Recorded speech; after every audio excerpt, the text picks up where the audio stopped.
नमस्ते।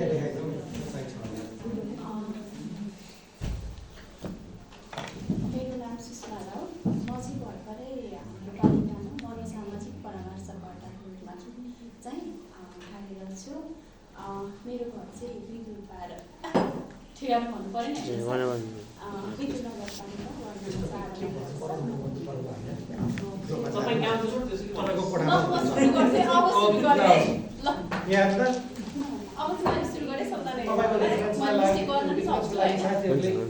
फोटो खिचेर सेयर गरिदिनु भयो भने कोही बात छ कि छैन? के अरे त्यस्तो विधिसँग सेयर गरिदिनु होला हैन। अब चाहिँ पनि हुन सक्छ यहाँ फोटो नखिचौँ भन्ने कुरा हो। के अरे हैन भिडियोहरु बनाउँदा केही फरक परेन। जस पब्लिक चाहिँ नगर्नु है। त्यो फोटो दिनुभयो। नमस्ते, मेरो नाम सुषमा राउत। मेरो घर बिजुलपार विद्युत नगरपालिका वार्ड नम्बर 12 मा पर्छ। म चाहिँ हाल पञ्चकन्या गाउँपालिकामा मनोसामाजिक परामर्शकर्ताको रूपमा कार्यरत छु। हजुरलाई अचम्म लागेको पनि हुनसक्छ म के अरे मलाई चाहिँ काउन्सिलिङको लागि पठाएको छ भनेर। त्यस्तो अप्ठ्यारो मान्नु पर्दैन। म चाहिँ मनसँग सम्बन्धित रहेर चाहिँ काम गर्ने मान्छे हो। हजुरलाई थाहा नै छ भावनात्मक सहयोग चाहिँ जो कोहीलाई पनि आवश्यकता पर्न सक्छ। यहाँ म सबैजनालाई हजुरले आफ्नो बारेमा केही कुराहरू मलाई बताइदिनुहुन्छ कि? मेरो नाम चाहिँ बिनिता कोइराला, घर मेरो धादिङ। कहाँदेखि आउनुभयो दार्जिलिङ? थाप्रेदेखि। थाप्रे टाढा छ है त्यहाँदेखि यहाँ आउनलाई। ठिकै छ। के अरे हजुरलाई चाहिँ यहाँसम्म आइपुग्नलाई कति समय लाग्छ घरदेखि? लाग्छ नि 1 घन्टा जति लाग्छ। 1 घन्टादेखि हिँडेर आउनुभयो, थाक्नुभयो होला है। ठिकै छ। हजुर यहाँसम्म आउनुभयो, धेरै धेरै धन्यवाद। के अरे हजुरलाई चाहिँ के मार्फत चाहिँ हजुर यहाँ आउनुभयो? के को मार्फत होइन काउन्सिलिङकै लागि भनेर आउनुभयो होला आई थिङ्क मलाई जहाँसम्म लाग्छ। कसैले भनेर या कसैले त्यहाँ जाने भनेर केही गरिरहनु भएको थियो? हजुर मेरो साथीको मार्फत यहाँको साथीले यहाँबाट जानु न हजुरलाई भेट्नु न भन्नुभएको थियो। त्यही भएर साथीको मार्फत चाहिँ आएको। हजुरले काउन्सिलिङको बारेमा केही कुरा चाहिँ साथीहरूबाट केही कुराहरू पाउनुहोस् के हुन्छ होला जस्तो गरेर के कुराहरू चाहिँ मैले के कुरा चाहिँ पाउँछु होला जस्तो भनेर साथीहरूले केही भन्नुभएको थियो, केही हिँडिदिनु भएको थियो काउन्सिलिङ भनेको यो यताउति भनेर? साथीले त्यस्तो केही भन्नुभएको थिएन। तेरो कुरा त्यहाँ सुनिदिनु हुन्छ, त्यहाँ एकपल्ट गएर मिसलाई भेटेन भन्नुभएको थियो, त्यही भएर आएको। हजुरलाई चाहिँ साथीले त्यस्तो भन्नुभयो। हजुरलाई चाहिँ कस्तो लागेको छ त यहाँनिर जस काउन्सिलरले चाहिँ के अरे मेरो कुराहरू सुनिदिन्छ दिनुहुन्छ होइन? के अरे मलाई चाहिँ हजुरलाई केही समस्या छ भएर त यहाँसम्म आउनुभयो नि होइन? त्यस कारणले गर्दा केही सुनिदिएर त केही कम होला जस्तो लागेको छ। हजुरलाई के अपेक्षा गरेर आउनु भएको छ यहाँसम्म अहिलेसम्म चाहिँ?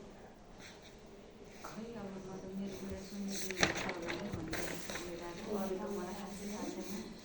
ठिक छ। के अरे हामी चाहिँ होइन हजुर चाहिँ मसँग चाहिँ केही समय चाहिँ बस्नुपर्ने हुन्छ। अहिले तत्कालको लागि चाहिँ हजुरले मसँग 45 मिनटदेखि 55 मिनट या साथी त्योभन्दा बढी पनि समय चाहिन सक्छ।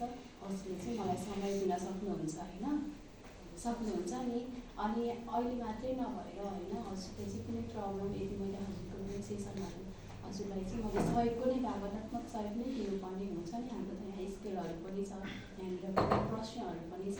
त्यसको आधारमा चाहिँ मैले हजुरलाई चाहिँ हजुरको के समस्या हो त्यसलाई पहिचान गरेर चाहिँ मैले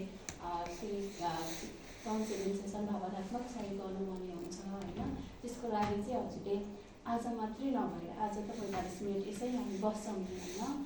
तर पनि अब हामी त योभन्दा पछि पनि हामी बस्नेछौँ होइन? हजुरले चाहिँ समय मलाई त्यति नै जुनसुकै समयमा पनि जो हजुरको समय मिलाएर कहिले हुन्छ हजुरले मलाई भनेको होइन? त्यति बेला चाहिँ हजुरले 55देखि 60 मिनट र त्योभन्दा बढी पनि समय दिन सक्नुपर्ने हुन्छ। सक्नुहुन्छ हजुरले? सक्छु। हस् धन्यवाद। यसमा चाहिँ हाम्रो के हुन्छ भने हामी दुई बिच चाहिँ जे कुराहरू हुन्छ नि हामी काउन्सिलर र जुन हजुर म काउन्सिलर भएँ होइन? हजुर चाहिँ अब सेवाग्राही हुनुहुन्छ नि मेरो लागि। हजुर र म बिच जे कुरा हुन्छ होइन? हजुरलाई के लागेको छ? बाहिर गइदिए हुन्थ्यो होइन? बाहिर पनि सुनाइदिए हुन्थ्यो मेरो पीडाहरू जस्तो लागेको छ नि छ त? हो त्यस्तो चाहिँ केही पनि हुँदैन होइन? हामीमा चाहिँ जे कुरा हुन्छ हामी दुई बिच जे कुरा हुन्छ त्यो चाहिँ हामी दुईमा नै सीमित हुनेछ। गोपनीय हाम्रो चाहिँ यहाँ गोपनीयताको चाहिँ एउटा ऊ नै हुन्छ। त्यसमा चाहिँ हामी हजुरलाई मैले जुन पढेर सुनाएर होइन, अनि त्यसमा हजुरले यदि हुन्छ भन्नुभयो भने मात्रै मैले हजुरको कुराहरू हजुरलाई चाहिँ हजुरको सेसनहरू चाहिँ अगाडि बढाउँछु होइन, होइन भने चाहिँ त्यो गर्दिनँ। हामी जे कुरा हुन्छ त्यो चाहिँ गोप्य नै हुनेछ। हामी के अरे हाम्रो पनि निश्चित नियम हुन्छ काउन्सिलरहरूको पनि होइन, त्यो नियमबाट बाहिर म जान मिल्दैन।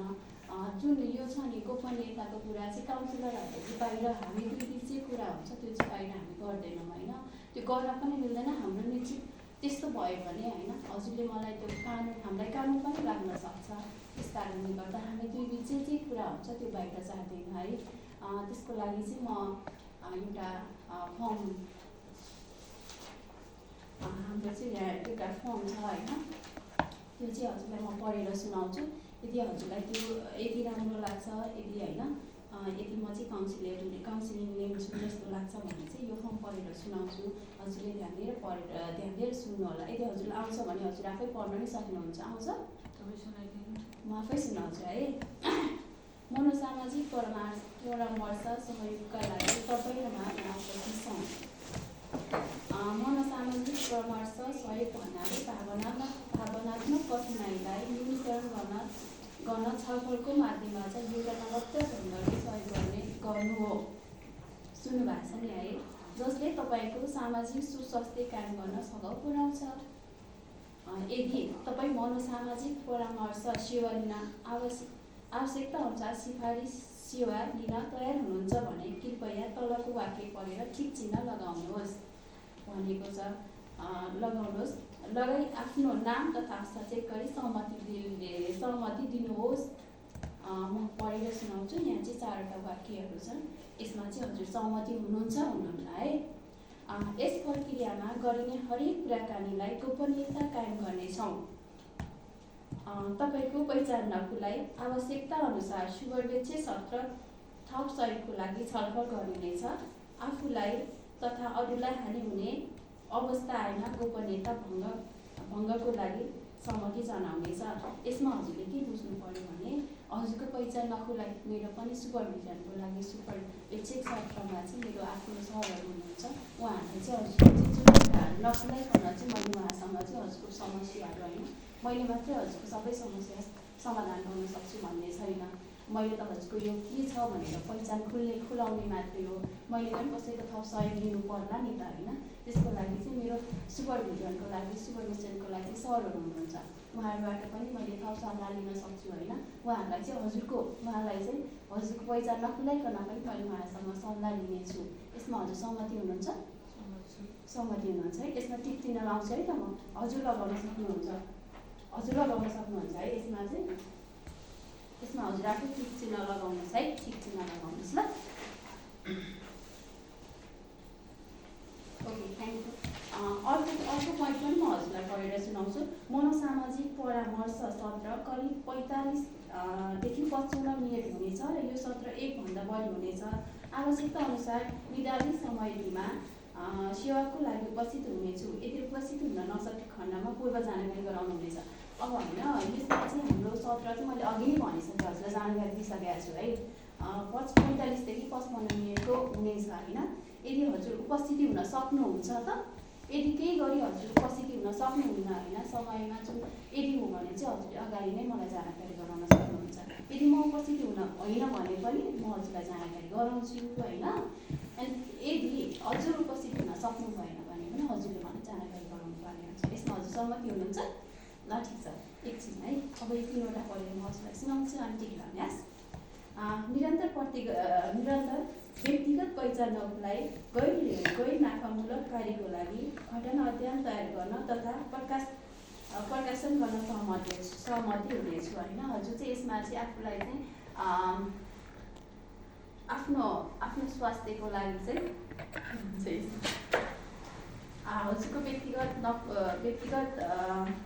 निरन्तर हजुरको व्यक्तिगत पहिचान नखुलाइकन चाहिँ हजुरको स्वास्थ्यको लागि चाहिँ हामी यसमा यस घटनालाई अध्ययन गरेर चाहिँ म अगाडि बढ्दैछु। यसमा हजुर सहमति हुनुहुन्छ? ओके, अर्को छ एउटा है, म पढेर सुनाउँछु। शैक्षिक सेवा भन्ने छ। यसमा चाहिँ यस कुराकानीको क्रममा यदि तपाईँलाई असजिलो महसुस भएमा, सेवा लिन मन नलागेमा, जुनसुकै बेला पनि यस सेवा लिन नसक्ने अधिकार हुने हजुरमा हुनेछ। सपोज होइन, हामी दुईमा चाहिँ अब के अरे हजुरलाई चाहिँ म चाहिँ अब यो सेवा लिँदिनँ, मलाई मन छैन होइन, म चाहिँ अब यो पर्दैन मलाई भन्ने लाग्छ होइन, त्यस्तो लाग्छ भने चाहिँ हजुरले चाहिँ जति बेला त्यो लाग्छ नि आफ्नो मनमा, त्यो चाहिँ हजुरले आफैले म लिँदिनँ म्याम, हजुर नआउनु भए पनि हुन्छ भनेर हजुरले भन्न सक्नुहुन्छ है। यो चाहिँ हजुरको इच्छाको कुरा भयो नि त होइन। यसमा हजुर सहमति हुनुहुन्छ? ल ठिक छ। त्यस्तो हो भने चाहिँ यसमा हजुरले ठिकै यो 3वटामा सुरुमा त लगाइसक्नुभयो होइन, अब 3वटामा लगाउनु पर्ने हुन्छ। अनि यसमा सही पनि गर्नुपर्ने हुन्छ हजुरले होइन, हजुरको सही गर्नुपर्ने हुन्छ यसमा। अनि अर्को भनेको यहाँ ठेगाना, हजुरको सम्पर्क नम्बर, मिति, यति चाहिँ हजुर आफै लेखिदिनुहोस् है। यहाँ 3वटामा सही गर्नुहोस्, यसमा ठिक चिन्ह लगाउनुहोस्। हजुर सहमति हुनुहुन्छ नि, मैले पढेर सुनाएँ नि होइन। अनि अरू बाँकी भनेको चाहिँ त्यसमा चाहिँ हजुर सही गर्नुहोस्। अनि त्यसपछि आफ्नो ठेगाना लेखिदिनुहोस्। अनि मिति आजको मिति लेखिदिनु होला। अनि एचएसपी भन्ने त लिएन त मैले भराउनु न नि, यो एउटा छ, यसो देख्नु यो एउटा छ। त्यो पढेर नि सुनाउनु पर्यो नि त मैले। अनि एसएससी छोडिदिनु छोड्ने मैले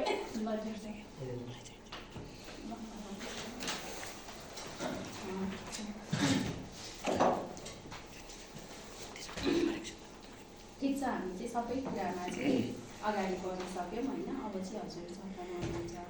अनि अब यसमा चाहिँ हजुरले के अपेक्षा लिएर आउनु भएको छ त होइन मसम्म आउनलाई क्या। अब मलाई चाहिँ अब हजुरको प्रब्लमहरू चाहिँ के कस्तो छ, त्यो प्रब्लम चाहिँ सोल्भ हुन्छ कि जस्तो के कस्तो अपेक्षा लिएर चाहिँ यहाँ आउनु खोज्छ त होइन। म यो कुरामा चाहिँ यसमा चाहिँ म ठिक यस्तो भइदियो भने थियो जस्तो हजुरलाई कुन कुरामा लागेको छ, हजुरको यहाँसम्म मसम्म आउनुको अपेक्षा चाहिँ के छ, एउटा भनिदिनुहोस् न। एउटा जति भन्न सक्नुहुन्छ, जति भन्नुभयो नै हुन्छ, म सुन्न तयार छु। मलाई चाहिँ मेरो कुरा सुनिदिने अनि मेरो धेरै समस्याहरू छ, त्यो समस्याले चाहिँ गाह्रो परिरहेको छ। अनि त्योबाट चाहिँ म कसरी छुटकारा पाउने अनि मलाई थाहा नै छैन, त्यही भएर चाहिँ म यहाँ आएको। त्यहीबाट छुटकारा मिल्छ कि भन्ने आशा। हजुरको जुन समस्याहरू छ होइन, उनीहरू चाहिँ अब खुल्लै रूपमा सम्झो भन्नुहुन्थ्यो, सम्झो हुन्छ होला जस्तो लागेको छ कि होइन। यो काउन्सिलर त के कस्तो हो मलाई सम्झाउँदैन, त्यस्तो पनि लागेको हुनसक्छ हजुरलाई। छ त्यस्तो त मलाई त केही थाहा नै छैन। ल ठिक छ सर, के अरे अगाडि बढौँ कि यहीँ बिचमै छोडौँ, मसँग कागजपत्र केही छैन। कुरा गर्नु न एकछिन।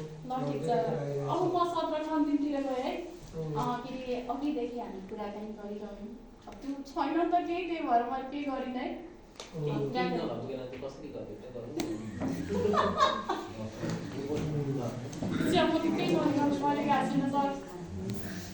कस्तो समस्याले बिराइरहेको छ त अहिलेसम्म होइन। यतिका कुन समयदेखि 1.5 महिना अगाडिदेखि 1 महिनादेखि अहिलेसम्म हजुरलाई चाहिँ कस्तो समस्याहरू आइरहेको छ, केही भनिदिनुहुन्छ कि हजुर?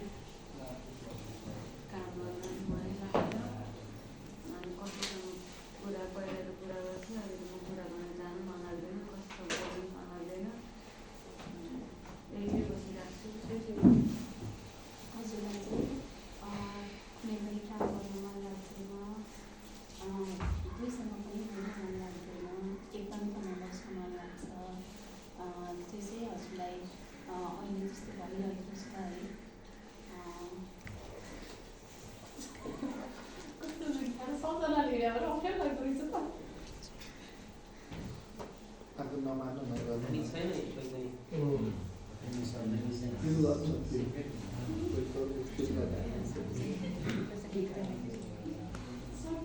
गरे है मैले अघिदेखि हामीले चाहिँ कुरा गऱ्यौँ, हाम्रो परिचय भयो होइन। के अरे हजुरको समस्याको बारेमा पनि मैले जानकारी पाएँ, मैले फर्महरू पनि भरेँ होइन। यो 25वटा फर्महरू पनि भरेँ। हजुरको यो फोनले गर्दा हजुरलाई चाहिँ हल्का काउन्सिलिङको आवश्यक रहेछ हामीले थाहा पाएँ। अनि अहिलेसम्म हजुरलाई चाहिँ कस्तो लागेको, सुरुदेखि अहिलेसम्म केही भनिदिनुहुन्छ कि? हामी अघिदेखि अहिले समय हेर्दा 1 घन्टा भयो है हामी दुईजना कुराकानी भएको। हजुरलाई कस्तो लाग्यो त आजको यो सेसन? ठिकै लाग्यो। ठिकै लाग्यो। त्यस्तो भयो ठिक छ हजुरलाई अनि ठिकै लाग्यो हो अनि त्यसपछि हजुरको रोग चाहिँ मैले चाहिँ सबलाई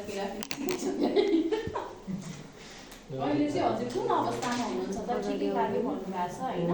यसमा चाहिँ 0 देखि 10 सम्म छ। अहिले हजुर कहाँ हुनुहुन्छ भन्नु त? मैले के हजुरलाई दिइरहेको छु कि हजुर साइडमा